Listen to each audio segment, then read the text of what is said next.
FY22 results of EPL Limited call hosted by Systematix Institutional Equities. As a reminder, all participant lines will be in listen-only mode, and there will be an opportunity for you to ask questions after the presentation concludes. Should you need assistance during the conference call, please signal an operator by pressing star then 0 on your touchtone phone. Please note that this conference is being recorded. I now hand the conference over to Mr. Pratik Tholia from Systematix Institutional Equities. Thank you, and over to you, sir. Yeah, thanks, Aman. Good evening, everyone. On behalf of Systematix Institutional Equities, I would like to welcome all the participants who logged into the EPL conference call to discuss the fourth quarter and full year results for FY22. From the management, we have Mr. Anand Kripalu, MD and CEO, Mr. M.R. Ramaswamy, COO, Mr. Amit Jain, CFO, Mr. Suresh Savliya, SVP Legal and Company Secretary, and Mr. Deepak Ganju, President, EMEA Region. Thank you, management, for giving us the opportunity to host this conference call. I would like to now hand it over to Mr. Anand Kripalu for sharing his opening remarks. Post that, we'll open the floor for Q&A. Thank you, and over to you, sir. Thank you very much. And hello, everybody, and welcome to the Q4 and FY22 earnings call. My opening remarks this time will be a little longer since we're also covering our full year performance. So the previous quarter in particular and the full year in general has been exceptional in terms of challenges, something that this business has never experienced in its history. The year saw unprecedented volatility and inflation in input costs, be it polymers, aluminum, packaging, or freight. Continued COVID-related issues in the Western world led to absenteeism and overtime costs, with COVID having a significant impact in China as we exited the year. Finally, post our last call together, just when we felt that things could not get any worse, we have all seen the unfolding drama of the Russia-Ukraine conflict.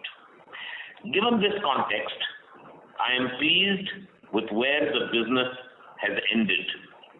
In the quarter gone by, we delivered revenue growth of 8.6%, which is 9.4% adjusted for Russia in the base, and this growth was broad-based across regions and categories. Oral care grew by 8% and personal care grew by a faster 9.5%. EBITDA margin for the quarter stood at 15.4%, a little lower than the 15.7% of the previous quarter, impacted by the recent unforeseen events. Given the nature of our industry, we would like to reiterate that we do not run this business from quarter to quarter, but more on a full year basis. In the full year, in line with our commitment, the business achieved a double-digit revenue growth of 11%. Performance on a like-for-like basis, which excludes Russia, CSPL and hand sanitizers, was similar at 11.2%. During FY22, oral care grew by 10.2% and personal care grew by 11.2%. The latter, which is personal care, was significantly impacted by the decline of the category in Europe due to COVID. Within the regions, 3 of the 4 delivered double-digit growth. AMESA grew by a strong 23.4%, EAP by 10.3%, and Americas by 12.9%. Europe declined by 2.6%, but however, if I excluded Russia and hand sanitizer, it grew by 4.7%. Importantly, Europe grew by 4.2% in Q4 with an adjusted growth of 7.3% without Russia and hand sanitizer. EBITDA margin for the year was 16.8%, a decline of 306 basis points versus FY21. Both Europe and Americas had seen challenges on margin during the year. I am pleased that both these regions delivered improved exit margins versus the full year average. Europe recorded a Q4 margin of 11.9% and Americas 15.7%. The biggest challenge to margins has been the ability to recover pricing in not just an inflationary but also a highly volatile environment. Our model of a quarterly lag-based price recovery, which served us well for decades, has left us with clear gaps in this one-sided volatile environment.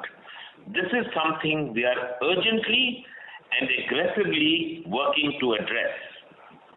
Overall net profit declined by 16%.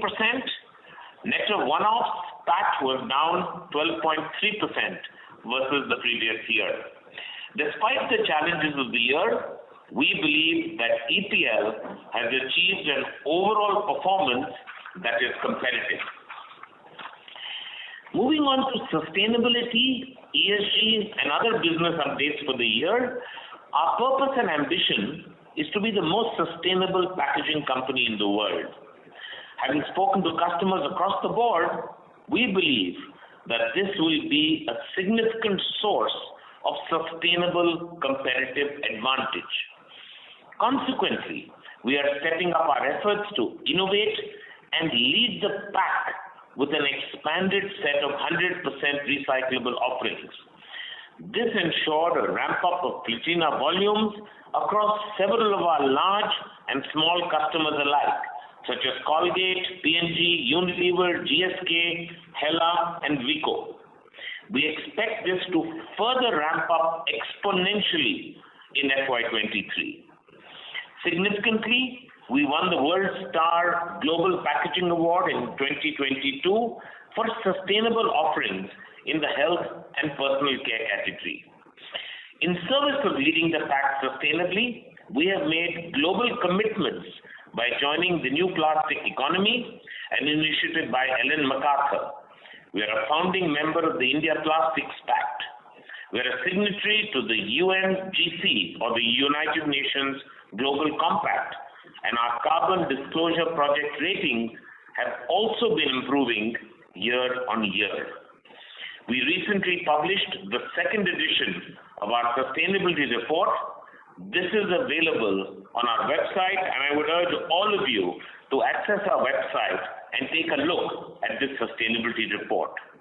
Finally, we have been honored with the Best Governed Company Award by the Institute of Company Secretaries of India.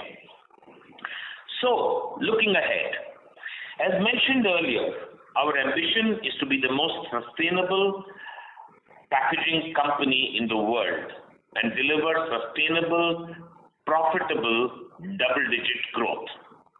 We have a clear strategy in place, driven by the 4 C's of category, customer, country, and costs, and enabled by the 4 enablers of innovation, bold sales and marketing, digital, and a one EPL culture. The short term, specifically due to COVID in China, remains challenging. However, we are cautiously confident of performance in the rest of the world. Our focus and effort of pulling out all stops to contain costs remains. This includes actions across every line of the P&L. For example, in-house manufacturing of caps, of which India has already commenced, reduction of scrap and waste, and scrutiny of our organizational effectiveness and efficiency. However, in this environment, we recognize that getting more and quicker pricing from customers is key. We are significantly enhancing our efforts on this and are confident of getting more. So, with our robust business development pipeline, our cost-saving efforts, and above all, our pricing actions, we remain committed to our objective to deliver sustainable, profitable, double-digit growth. Thank you very much. With that, we will now open this up for questions. Thank you very much. Ladies and gentlemen, we will now begin the question and answer session. Anyone who wishes to ask a question may press star and one on the touchtone telephone. If you wish to remove yourself from the question queue, you may press star and two. Participants are requested to use handsets while asking a question. Ladies and gentlemen, we will wait for a moment while the question queue assembles. Anyone who has a question may please press star and one at this time.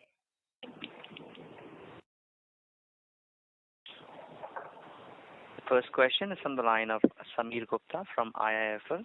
Please go ahead. Hi, sir. Good evening, and thanks for taking my question. I have two, so I'll go one by one. First is on this China performance. There is a sharp QOQ decline. Would you attribute this entirely to the COVID lockdown impact, or is there any other variables that are playing out? And any outlook that can be shared here in terms of the COVID lockdowns? How is the situation right now? Is it improving? Your take on how we should look at it going forward? Give me the second question as well. Sure, sir. So in basically this pertains to India on the growth outlook. Now, most of the FMCG companies that we track, they're all alluding to titration of volumes by consumers who are also facing the brunt of inflation. And for us, the volume growth number basically is what translates to gross profit and EBITDA growth. So how are we looking at it, growth in India, apart from the driven by price pass-throughs? Would that be under a sort of challenge in FY23 or at least the first half? Okay, so let me take one at a time. As far as China is concerned, yes, Q4 was challenging. Typically, Q4 is probably the smallest quarter in the year because of CNY and Chinese New Year. And I think this time it was probably impacted even a bit more than usual. Second is the fact that, China, like anyone else, has faced huge input cost increases, and that's impacted their performance. And finally, yes, as I said in my opening comments, towards the end of the quarter, COVID started having a material impact to the quarter. Now, as far as outlook is concerned, honestly, and that's why I called this out, that it remains challenging and remains a bit uncertain because, China has this kind of no tolerance policy on COVID.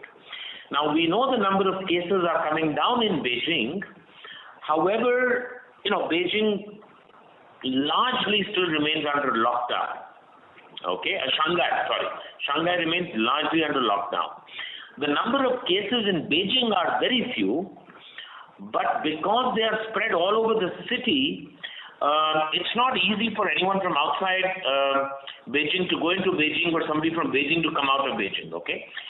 Because of the kind of restrictions that are there. So the COVID crisis is not huge in Beijing, but the zero tolerance model, right, is putting a lot of restrictions over there. Now, it's really hard to predict, right, what's going to happen. We have a sense that the worst may be behind us, right, as far as March and April is concerned. But, in this game, I would hasten to caveat that by saying we don't know for sure. So we are keeping our finger on the pulse. We're looking for every opportunity to get volumes. But, if one of your customers' plants is shut and they're not producing, there is precious little you can do with that. So I think China, and you will know as much as we know because you will hear it from the news as well in terms of what is happening, okay? But China remains challenging, and that's why I said in my opening remarks that outside of China, we remain cautiously confident about performance in the rest of the world. Now, as far as India is concerned, we know that a lot of FMCG players are taking significant price increases, and there could be some impact of that. All I will say is that we still remain positive in terms of our internal business plans as far as India is concerned. We are stepping up pricing and the aggressiveness of getting more pricing done, and that's going to help both our top line as well as margins, and help us to cushion some of the gaps that I spoke about between past pricing and raw material inflation. So, there could be some tempering of growth, but as of today, I don't think we are pessimistic about growth and performance in India. We remain, I would say, cautiously optimistic even as far as India is concerned, both from a growth standpoint and a pricing and therefore revenue standpoint. Understood, sir. That's all from me. I'll come back in the queue if I have any follow-ups. Okay, thank you. Thank you. The next question is from the line of Ritvik from One Up Financial Consultants. Please go ahead. Yeah. Hi. Thank you for the opportunity. Sir, I have a couple of questions. Firstly, what would be the volume growth for us in FY22 and Q4FY22? So, we report revenue growth, right? Right. Yeah, and we don't report volume growth, right? And we have stayed consistent to that, and it's important that I keep reiterating the reason, right? We do believe that our strategy is a strategy of mix improvement, right? And therefore, tubes, revenue from tubes, are different, are higher as the mix improves. And you have all kinds of funnies like small tubes in travel getting impacted during COVID and stuff like that. Therefore, we do not believe that volume is a good representation of our overall top line performance, and therefore we stick to reporting revenue. Okay, sure. So my second question is, you mentioned a couple of times that we need to increase the prices. So historically, if I look at our gross margins, they tend to be around 57 to 59% band. So would it be fair to assume that we need another 3 to 4 percentage points of or 2 to 3 percentage points of increase on the pricing to for us to reach that 57 to 59 or 58 to 60% of gross margin to come back to around 19-20% of EBIT margin? Would that be a reasonable assessment? So I think the way you should think about is this. So you can see what the specific erosion of gross margin has been, right? That's very, very clear in the results. Because we are broadly operating around the 50% mark, about half of that, I would say, is due to under-recovery of pricing, and the other half is, just the simple mathematics of translation losses.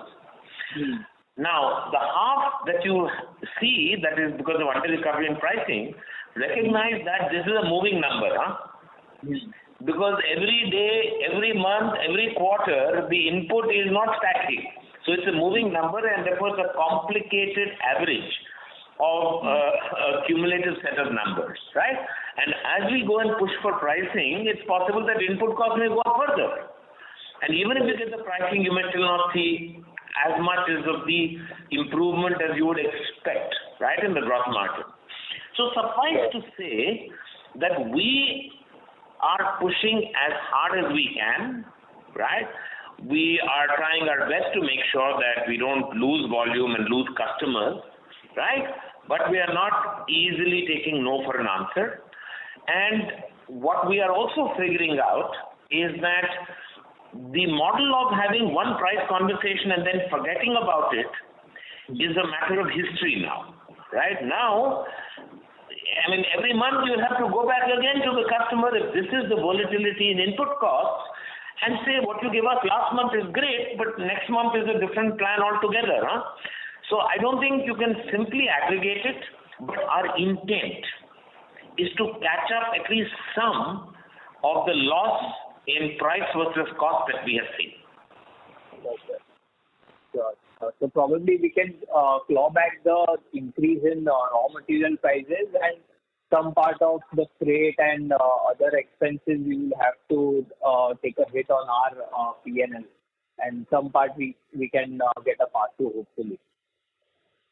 Well, so by the way, our intent is to try and recover all input cost increases and not just polymers and other input materials. So we would like to recover freight, and in certain regions it could be energy or it could be labor costs because of general inflation like in Europe and US.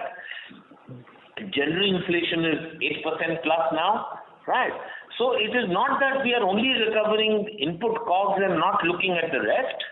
Now, how successful we are in recovering 100% of everything, I think that is the question really. But we are trying every lever of justifying price increases from customers, every lever of input cost. Sure. So just one last question from my end.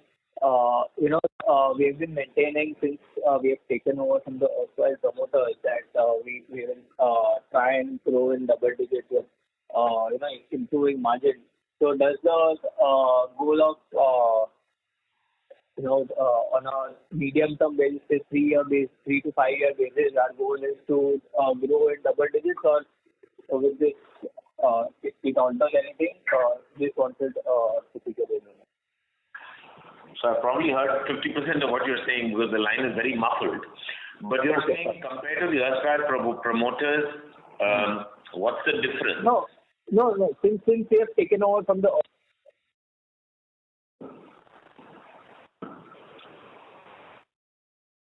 Hello? So it seems that we have lost the line for the current participant.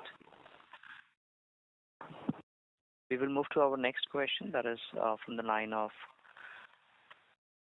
Sanjay Jain from ICICI Securities. Please go ahead. Good evening, sir. Thanks for taking my question. Few from my side.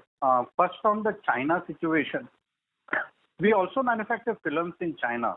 Now that there is a restriction and all, is that also one of the reason why there is a higher cost that we need to source it from any other place, or we are sufficiently covered from the film perspective? That's one. Number two, on the Brazil side, we did disclose that we are getting into Brazil last quarter. Any further plan formed up in terms of capex, in terms of film capacity we need to put in India or China? What are the investment plans for Brazil, and when should this Brazil operation start and should adding to the revenue? That's the second one. The third one is on the cost side. On the Europe and US, wage and energy costs have significantly gone up. What are the percentage of revenue were these costs last year, and what are the costs these costs this year, and how much of it practically is recoverable going into FY23? So these are the three questions from my side. Thank you. All right. Thank you very much. Yes, we make film in China, we make film in India, and we dynamically manage the allocation centrally here on who should make how much, right? For instance, China could be a better supplier to certain countries and India could be a better supplier to other countries.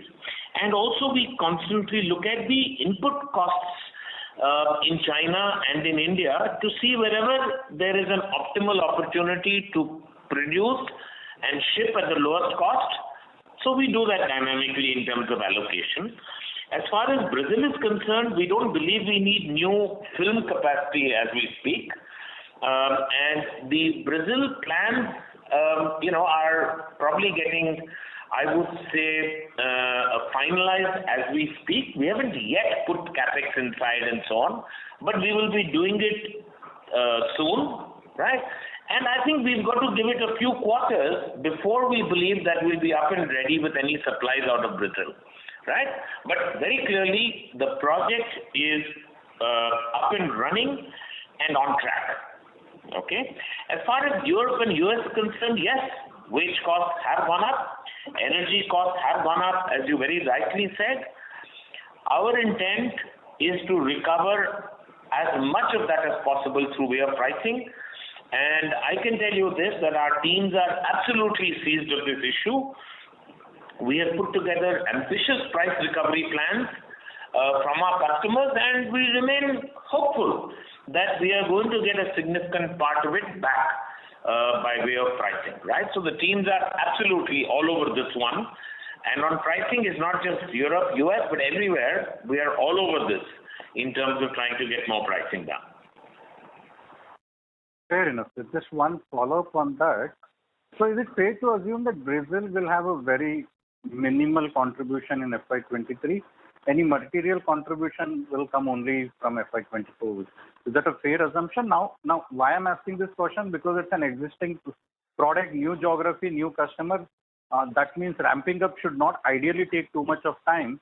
but now that we are telling it will take few quarters to firm up, is it fair to assume that FY24 is where we should see the impact of Brazil coming into the revenue?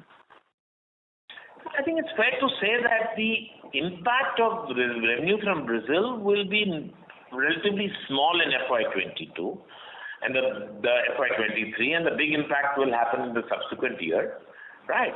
And, at the end of the day, we are going to drive this project as fast as we can conceivably drive it. But for it to be material in terms of volumes coming out and therefore materially impacting EPL's numbers, I think it's fair to assume that FY23 will be nominal. Fair, sir. Thanks for answering all the questions and best of luck for the coming quarter. Thank you. Thank you. The next question is from the line of Douglas Turnbull from Invesco. Please go ahead. Thanks very much. On the point of pricing, you say you're not easily taking no for an answer. Can you give a bit of colour on what other options your customers have? As in, what are your competitors doing with price? How sticky is their business with you? And how does that translate into pricing power? And perhaps if you could give us any colour as well on how does that vary globally? So, the thing with this industry is that, there is reasonable stickiness, certainly in the short term, between customers and suppliers like us. And the stickiness comes from longer term relationships and contracts and a certain belief by customers that we are able to deliver quality,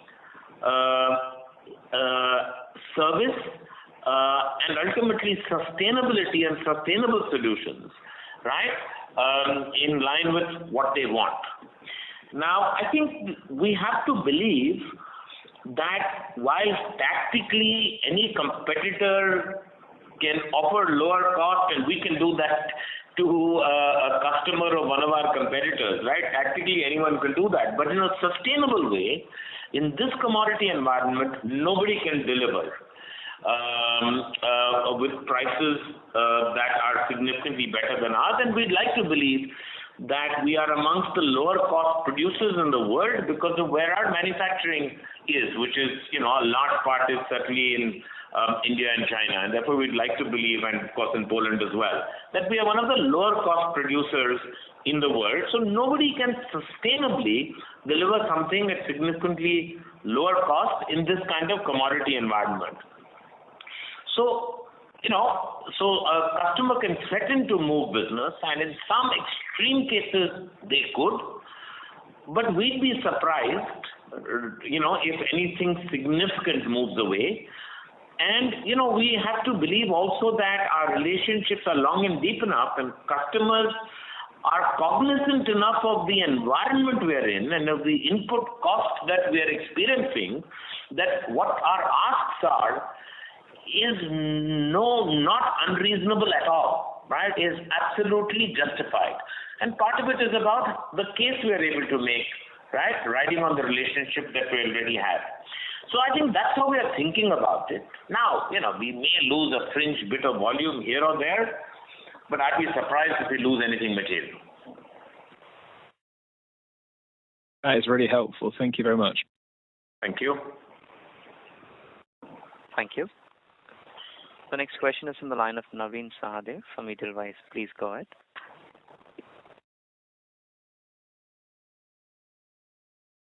Hello. Naveen, your line is unmuted. Yeah. Can you? Yes. Thank you. Thank you for the opportunity. Yeah. Thanks. My question. I'm looking at your slides and looking at especially the raw material challenges. I would just like to request a directional sense on the margin front, in the sense that if raw material prices have been volatile until Q4, it has only been that much more higher or volatile into the current quarter as well. You said there are efforts are on to take price hikes, which is appreciated. But I would really like to understand if directionally, at least from a near term, would we still see margins continuing to be under pressure, or there could be some respite? Some directional color will be really helpful here. I mean, so we don't want to give any margin guidance, okay, to be very, very clear. I mean, there are moving pieces. So one is you are seeing we've got a slide on commodity input costs, and you're seeing the fact that, listen, it's continuing to go. So even if I do pricing today, by the time I get that approval, the input costs have already gone up further, right? So we're trying to make sure we get pricing ahead of costs, but it's not always easy to do that. Let's at least get the cost that we have suffered already. Right? And then there are a few other moving pieces, like I said, which is particularly COVID in China, right? And there could be some impact on volume, and therefore it could impact the margins because, you know, the certain amount of costs are fixed costs anyway there, particularly in the short term. So the margins will be an amalgam of all that.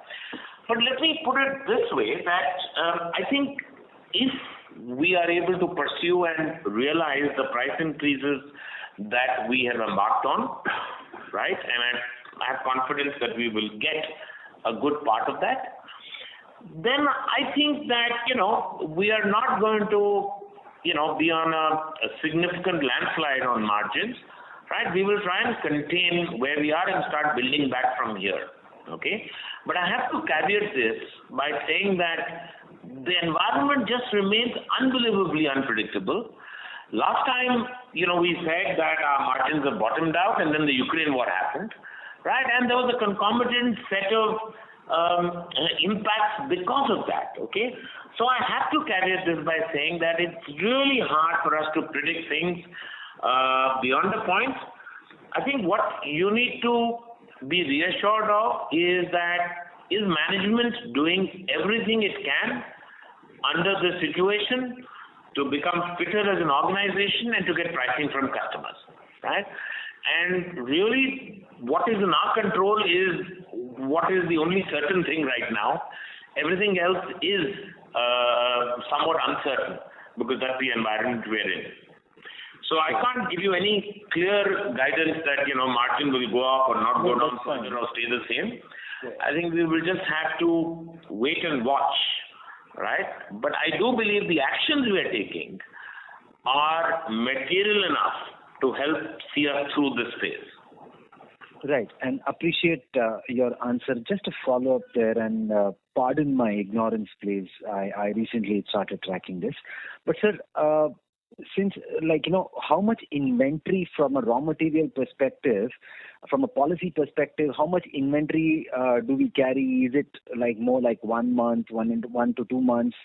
A broad average would help here. And then second part is, since our customers are largely these large companies and typically it's a B2B segment, so is there some sort of a possibility, given these volatility, some cost pass-through basis or some mechanism can be worked out wherein margins become that much more sustainable for us? Thank you. I'm going to request my colleague Ram to tell you inventory and what we are carrying, right? And then we'll talk about, you could also talk, Ram, about the fact that we have a pass-through model of pricing with a very large number of our customers. Huh? Normally we keep 2 months of inventory, but it varies between places, you know, that we have our own input going to operations like Americas and things like that. We keep slightly larger inventories, 2 to 3 months. But anywhere between 2 to 3 months of inventory that we carry, then we replenish as we start consuming. So that way it is sustainable. What the pricing is a pass-through mechanism of the last quarter. We have quarter on quarter that we go for a price change based on the indexation. So normally what we buy, since I also have an inventory of 3 months, that gets recovered automatically. Right. With a time lag. Understood. No, fair. That's helpful. Thank you so much. Thank you. Thank you. So next question is from the line of Chirag from Keynote Captive. Please go ahead. Yeah, thank you for the opportunity. So here we used to give a segmental bifurcation of how personal care revenue used to come from. Your audio is not very clear. It's muffled. Yeah, is it now? Yes. Yeah, thank you for the opportunity. So earlier we used to give a revenue bifurcation of how personal care revenues to come from areas like AMESA, EAP, America. So I've seen that since last few quarters, like 2-3 quarters, they are not providing that. Is it possible for you to give annual based numbers that how much have we earned in percentage terms?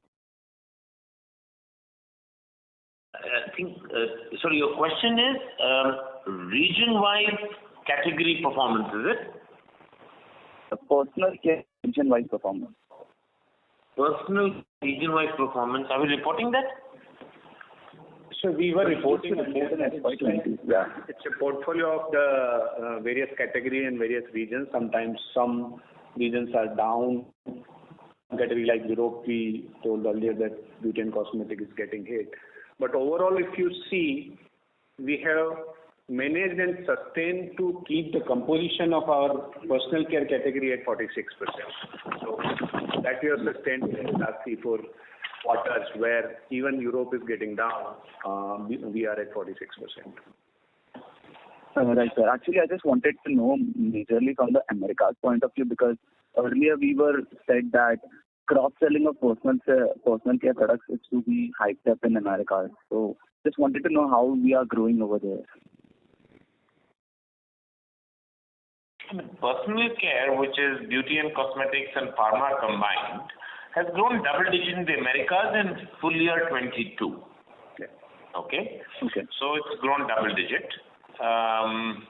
And by and large, performance has been good everywhere excepting in Europe, which I called out in my opening comments, because we've had a shrinkage of the category through the entire COVID wave in Europe, but we are optimistic that things are going to start bouncing back. Okay. Thank you so much, sir. That's all. Yeah. Thank you. Next question is on the line of Akshay Kothari from Envision Capital. Please go ahead. Thanks for taking my question. Sir, I just wanted to know that would it be fair to assume like the population growth in the geographies which we are operating would be the, what we can say, ballpark number for the volume growth which we are having? So I don't know. You have to tell me. Huh? See, because at the end of the day, so I am coming from that perspective. Like these are very volatile times, so we cannot say anything about the margin front. So, volume growth is one we can look for. So. No, I'm not going to give any more leads on volume growth, right? But because the segment can grow because of travel tubes, or it can grow because of 50 diet tubes. I mean, so it's really, really hard to add apples and oranges and bananas together, right, and give you a number. Okay. And to use population growth as a surrogate for volume growth, I think is at your own risk. Honestly, I cannot see the simple correlation of these two. Okay. I understand. And would there be any impact of the EPR norms on our business? Of the EPR norms? Yeah. Which is what? The extended producer's responsibility? Yeah. That one. No. I think, you see, we are going to be a responsible manufacturer of plastics.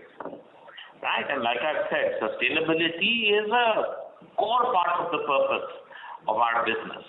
So we will take our responsibilities along with the larger industry seriously and partner with the larger industry to do what we must do as a responsible producer. Okay? Now, will it impact our business? No, not at least that we can see immediately at all. Okay.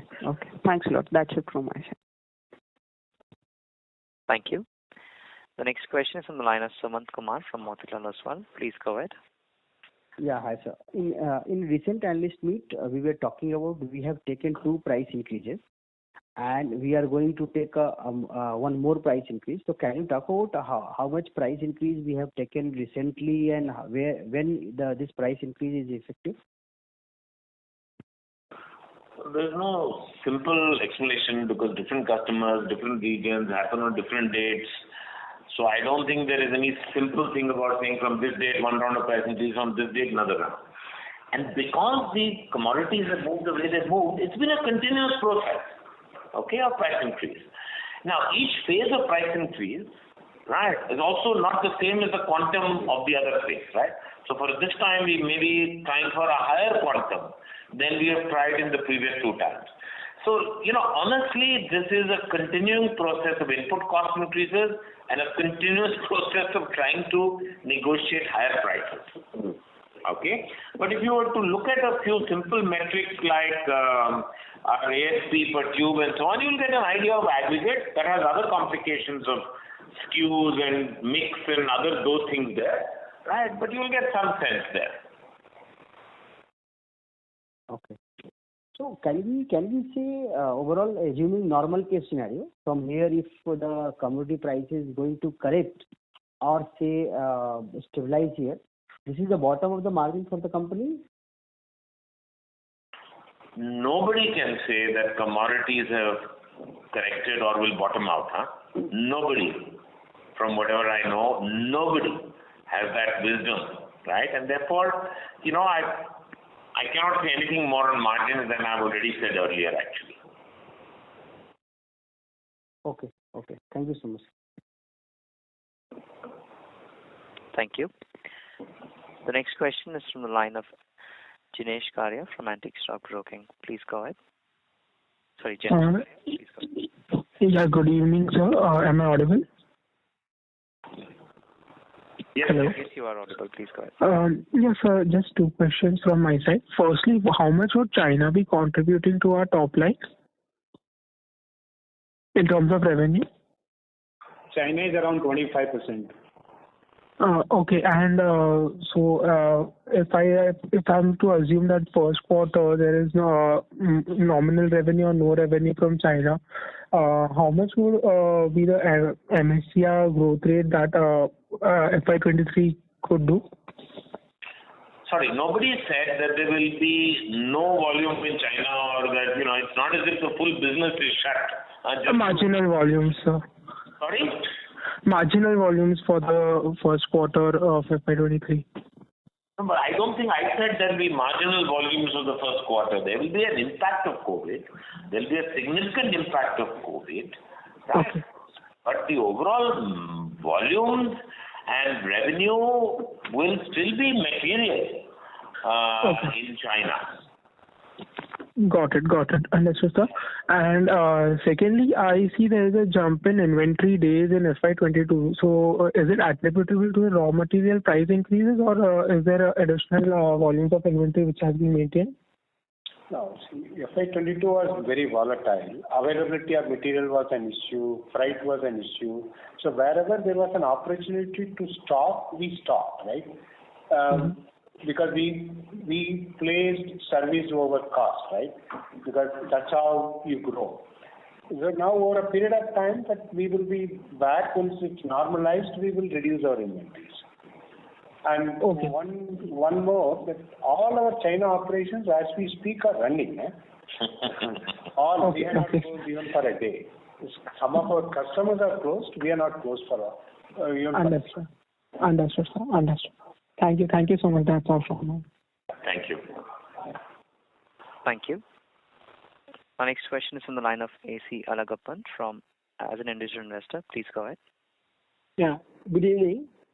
Just I got only one question. This company acquired creative silo packs. What was the impact on that? I don't find any improvement in margin after acquiring. Did it contribute towards the turnover? Sorry, your specific question is you don't see an impact of creative in our numbers? Yes, sir. Because the company acquired creative silo, and I see there should be an impact on that, right? Either the margin should improve or the turnover should improve. What is the impact on that? So, creative is a small part of the total revenue and P&L of EPL. Okay, first of all. So you are not going to see a dramatic movement because it was never meant to be that way. Now, has it strengthened our position? with customers? Has it given us access to a whole new capacity on plastic tubes? Has it been margin accretive and so on? The answer to all that is yes. But you will not see the materiality in the total numbers because creative itself is a relatively small part of the total EPL business. But financially, company, it spent about 175 crores, isn't it? Sorry, say that again. I'm sorry, your voice is not very clear. See, company spent 175 crores. Because of that, company's debt increase, isn't it? What do you think? Are you getting me? Hello? Answer that. Yes, sir. One moment, please. We'll just answer that. I'll hand over to our CFO, Amit. What's your question? So your company has invested 168 crore round money for creative acquisition, but that's out of the internal accruals. But debt book also increased. Debt also increased. The company's debt also increased. Yeah, but that is not because of creative. That is a normal because geographical. You do capex in each and every geography. There are 10 countries. So. And even the debt, if you see from the ratio perspective on the overall balance sheet, the service ratios, interest service ratios, the debt equity, and those are, I think, much strong if you see the balance sheet.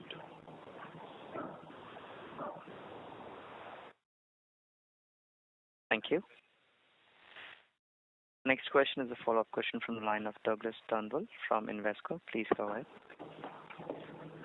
Yeah, thanks. I appreciate you said you don't want to talk too much more about margins, but I wonder if I could understand some of your kind of longer-term thinking here. Because you said half of the margin compression we've seen is recovery or lack of recovery from cost increases, and half is just a mathematical pass-through of the COGS leading to a lower percentage margin. If we cast our think to a more normalized cost environment and are confident in your ability to recover the gap in pricing over costs, how do you think about, or how important to you are percentage margins? Can those actually recover back some of that mathematical impact? Or do you feel we've maybe rebased margins a bit lower, but just on a higher value of top line? So, so let me put it this way. First of all, do we believe that all commodities and input costs will remain at these levels forever hereafter? Okay? Which are enormous levels, and we know that commodity companies are laughing all the way to the bank right now. And the way commodities go, from my limited understanding, honestly, is that right now you're seeing the demand and there's less supply, and more supply will come into this market over time, and prices will start neutralizing so that people make sensible margins and not crazy margins. Okay? So I do not know if I should think about the future at these levels of commodity and input costs or even higher than this, right? Looking at more recent trends. Right?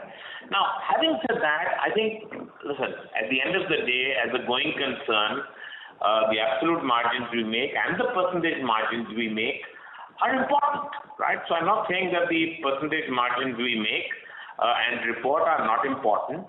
I think we're trying to manage the interim of this highly inflated and volatile phase of the commodity cycle and the input cost cycle, right? And during this phase, it's I would say important to recover cost increases to the extent you can and worry less about the optical translation loss in terms of your margin, right? But long term, I think there are multiple other forces that will play. And I'd like to believe that as commodities temper, right, and maybe this time will be different, but I think for the past 100 years, if you look at commodity markets, they've gone through cycles and tempered again, right? When that tempering happens, I'd like to believe that our margins will not only be good, but also look good, right, and get back to where they were or even better. So that's really what I can tell you, honestly, as far as that is concerned. Understood. That's very clear and agreed. Of course, I don't think commodities stay at these levels indefinitely. I wonder, as part of the conversation you're having with customers, they realize that it's a very unusual situation for input costs. And so your ability to rebuild the percentage margin in the long term kind of implies that you can hang on to some of this pricing, even if commodity prices come down. Is that part of the conversation with customers? What do you think their expectations would be in an environment where commodity prices normalize? Would they expect to see perhaps some price cuts from you? Well, they well might. You see, because in any case, a significant half of volumes are contracted. And, if your input goes up, your pricing goes up. If the input costs go down, your pricing will follow that. Okay? It's contracted, right? It is the non-contracted volumes where you have to negotiate for price increases. And I dare say sometimes there could have been more of a lag, and therefore there's a higher propensity to retain some of those when the commodity prices soften. But obviously, this is not a conversation to be had at this point in time, and I'm sure you'd appreciate that too. Right now, we just have to get what we can get, right, and cover our costs, and we're not really having a conversation right now whether we will retain it if and when commodities soften, right? And there's no point preempting that conversation either. Yeah, understood. That's great. Thank you very much. Appreciate it. Not at all. Thank you. Ladies and gentlemen, that would be our last question for today. I now hand the conference over to Mr. Prateek Tolia for closing comments. Thank you, and over to you, sir. Yeah, thanks, Aman. Thanks to all the participants for logging on to this call, and thanks to the management for giving us the opportunity. So indeed, it was a very candid and detailed discussion on the outlook. So would you like to make any closing comments? No, I just want to thank everyone for the time, for logging in, and most importantly, for the active interest that everybody on this call continues to show in EPL. Great. Thank you. Thank you so much, sir. Thank you. Bye-bye. Thank you very much. Ladies and gentlemen, on behalf of Systematics Institutional Equities, that concludes this conference. Thank you all for joining us, and you may now disconnect your lines. Thank you.